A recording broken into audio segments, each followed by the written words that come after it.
Everyone, welcome to my YouTube channel Rice with Knowledge. उम्मीद है आप सभी काफ़ी अच्छे होंगे। और आज हम लोग एक न्यू और बहुत ही इंटरेस्टिंग टॉपिक के ऊपर बात करेंगे, जिसका नाम है Shimla deputation and formation of all India Muslim league. और यही वो मुस्लिम लीग है जिसके फॉर्मेशन के 40 साल के बाद एक नया पाकिस्तान देखने को हमें मिलता है। तो स्टार्ट करने से पहले आप सभी हमारी वीडियो को लाइक करें, शेयर करें और ज़्यादा से ज़्यादा सब्सक्राइब करें। तो स्टार्ट करते हैं हम लोग journey of Shimla deputation. So friend, आज हम बात करेंगे एक ऐसे इवेंट की जिसे ब्रिटिश इंडिया के टाइम में ही मुस्लिम पॉलिटिक्स का नया दौर शुरू हुआ। यानी जब ब्रिटिश पीरियड चल रहा था उसी दौरान सभी मुसलमानों ने मिलकर खुद को एक न्यू लीग बनाने की शुरुआत की। अब इस न्यू लीग की शुरुआत कैसे हुई, इसका बैकग्राउंड क्या था, इसको समझते हैं। और सबसे पहले जो शिमला डेपुटेशन है, ये शिमला डेपुटेशन जो कि 1 अक्टूबर 1906 को हुआ था। ये डेपुटेशन एक ऑफिशियल डेलीगेशन था, यानी मुस्लिम लीडर्स का एक ग्रुप था जो वाइसरॉय लॉर्ड मिंटो से शिमला के वाइसरगल लॉज ने में मिला था। इस मीटिंग का मेन पर्पस था ब्रिटिश गवर्नमेंट के सामने इंडियन मुस्लिम्स को पॉलिटिकल राइट और इंटरेस्ट को रखना। इस दिन इंडिया में मुस्लिम पॉलिटिकल कंसिक्वेंस को एक नई पहचान दी, यानी एक शुरुआत थी मुसलमानों को अपना वापस हक लेने का। तो अब हम लोग जानते हैं ये शिमला डेपुटेशन हुआ। इस डेपुटेशन का होने का वजह क्या था, कह सकते हैं बैकग्राउंड क्या था, इसका पस मंजर क्या था।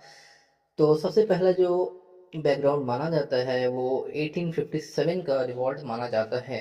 इसे एक तरह से बैकवर्डनेस ऑफ मुस्लिम्स भी देख सकते हैं हम लोग, क्योंकि 1857 की रिवॉल्ट के बाद ब्रिटिश ने मुस्लिम्स को ज़्यादा पनिश किया। इस वजह से मुस्लिम ने एजुकेशन और गवर्नमेंट सर्विस से दूरी बना ली। और उस टाइम जो एक बहुत बड़े नाम एक शख्सियत थे, सर सैयद अहमद खान, इन्होंने उन सभी को उन सभी तमाम मुसलमानों को मुतासिर किया और मुतासिर करके दोबारा से अंग्रेज़ों के करीब लाकर उनके ज़रिया उनको अंग्रेज़ी सिखाई, उनको साइंटिफिक नॉलेज दिया। अब हम लोग दूसरी वजह यहाँ पर देख सकते हैं कि फॉर्मेशन ऑफ कांग्रेस। जैसा कि हम लोग जानते हैं 1885 में कांग्रेस की स्थापना होती है, फॉर्मेशन होता है, क़याम होता है। कांग्रेस मोस्टली हिंदू लीडरशिप थी। मुस्लिम को डर था कि वो उनका वॉइस दब जाएगा या फिर उनका वॉइस कांग्रेस नहीं सुनेगी। और सेकंड थर्ड का बैकग्राउंड कह सकते हैं हम लोग के पार्टीशन ऑफ या कॉसेस कह सकते हैं पार्टीशन ऑफ बंगाल 1905। जब लॉर्ड कर्जन के पार्टीशन से मुस्लिम को ये फ़ायदा हुआ कि अब हम लोग खुद का एक न्यू कंट्री या फिर खुद का एक न्यू लीग बना सकते हैं। लेकिन कांग्रेस ने इस चीज़ को बहुत विरोध किया। लेकिन मुसलमान को लगता था कि हम तमाम मुसलमानों को एक खुद का एब्सोल्यूट टेरिटरी की ज़रूरत है, जहां हमारे भाई मुसलमान बहनें सेफ रहे। तो हम लोग इस डेपुटेशन की बात समझते हैं। शिमला डेपुटेशन जो कि 1 अक्टूबर 1906 को होता है और इसका जो प्लेस होता है वो शिमला में वाइसेगल लॉज में होता है। इस डेपुटेशन का जो लीडर था उनका नाम है आगा खान थ्री, जिसे हम लोग सुल्तान मोहम्मद शाह के नाम से जानते हैं।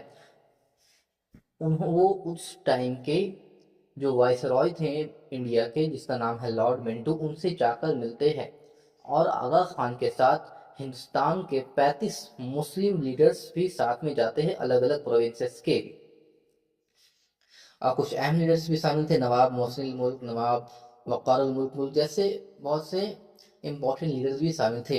इनका मेन डिमांड्स क्या था, मकसद क्या, उसे हम लोग समझते हैं। सबसे पहला डिमांड, इनका मेन जो डिमांड था वो था सेपरेट इलेक्टोरेट, यानी इनको सबसे ज़्यादा सेपरेट इलेक्टोरेट चाहिए था। दूसरा, खुद के लिए प्रोपोर्शनेट रिप्रेजेंटेशन चाहिए। तीसरा, रिजर्वेशन इन गवर्नमेंट सर्विस। और चौथा, एजुकेशनल सेफगार्ड। और last, protection of Muslim culture and religion. यानी पहला पॉइंट जो आप देख सकते हैं सेपरेट इलेक्टोरेट का, इनका मतलब यह है कि सबसे पहला बात तो इनको इलेक्शन के लिए एक सेपरेट इन लोग का इलेक्शन होना चाहिए। दूसरा प्रोपोर्शनेट रिप्रेजेंटेशन होना चाहिए, यानी इनके जो आबादी होंगी इनको इनकी आबादी के हिसाब से प्रोपोर्शन रिप्रेजेंटेशन होना चाहिए। और गवर्नमेंट सर्विसेज जितनी भी हो, उन गवर्नमेंट सर्विसेज में मुसलमानों के लिए ऑलरेडी सीट जो होगी वो रिजर्व रखना चाहिए। इनके पढ़ाई लिखाई को सेफ रखना चाहिए, ऐसा नहीं कि मुसलमानों को छोड़ दिया जाए। और सबसे लास्ट जो बात थी कि मुस्लिम के कल्चर और रिलीजन को प्रोटेक्शन दिया जाए। ये उनका 5 डिमांड था शिमला डेपुटेशन में।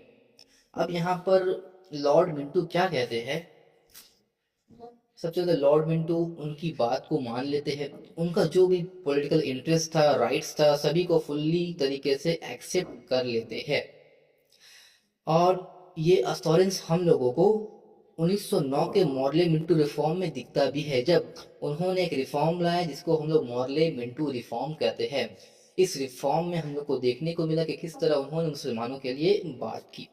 अब सब बात करते हैं कि इस डेपुटेशन का नतीजा क्या निकलता है। तो सबसे पहला, इस डेपुटेशन के बाद मुसलमानों को ये भरोसा हुआ, ये कॉन्फिडेंस आया कि जैसे ब्रिटिश ने उनका इन डिमांड्स को मान लिया, तो अब हम लोग कांग्रेस की तरह खुद का एक और पार्टी बनाते हैं जो सिर्फ मुसलमानों की बात करेंगे और मुसलमानों की बात को आगे पहुंचाएगा। तो इस तरह उन्होंने 1906 में दिसंबर में मुस्लिम लीग की बुनियाद रखी। तो ये ऑल इंडिया मुस्लिम लीग, तो सबसे पहला तो ये ऑल इंडिया जो मुस्लिम लीग थी इसकी शुरुआत, मतलब इसकी बुनियाद रखी गई 30 दिसंबर 1906 में ढाका में रखी गई। और ढाका जो अभी के टाइम बांग्लादेश में पाया जाता है। इसका मकसद क्या था? इसका मकसद था मुसलमानों के इंटरेस्ट को आगे बढ़ाना, मुसलमानों के लिए बात करना।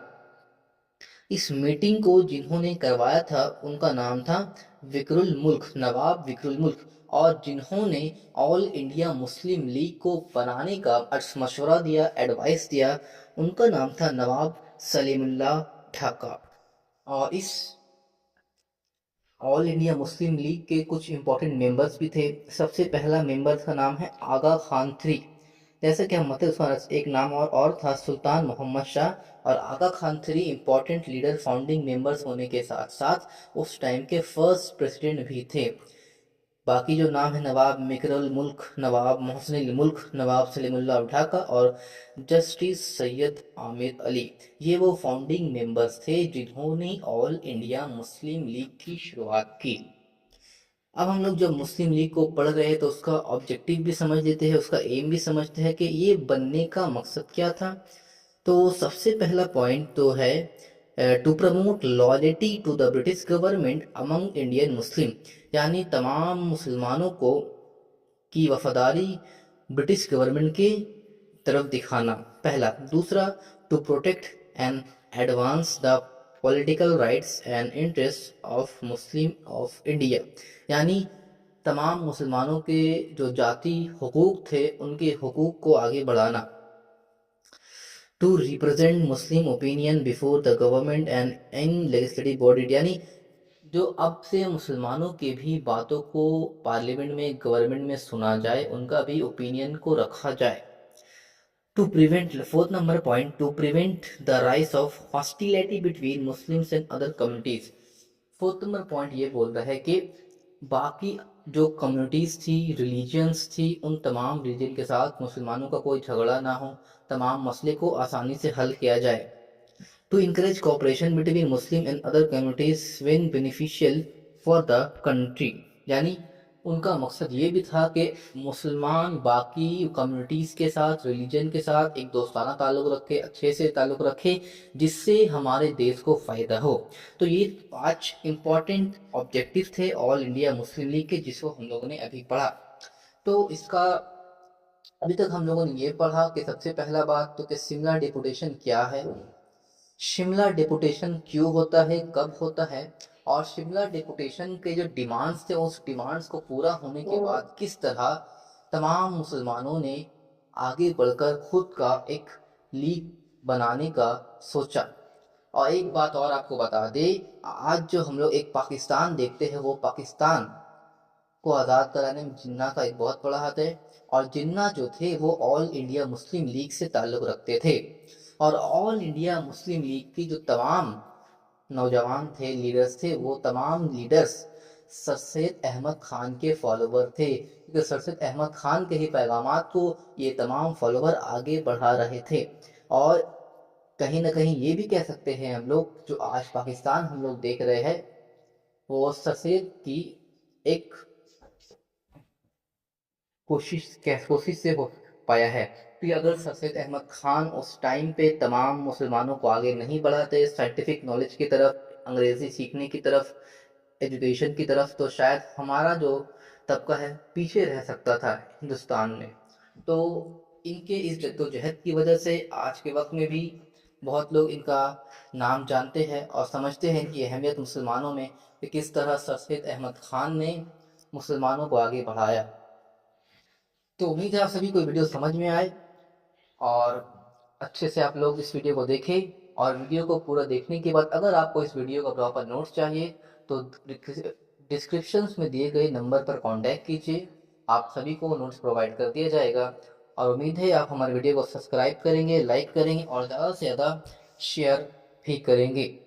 तो मिलते हैं नेक्स्ट वीडियो में एक इंटरेस्टिंग टॉपिक के साथ। थैंक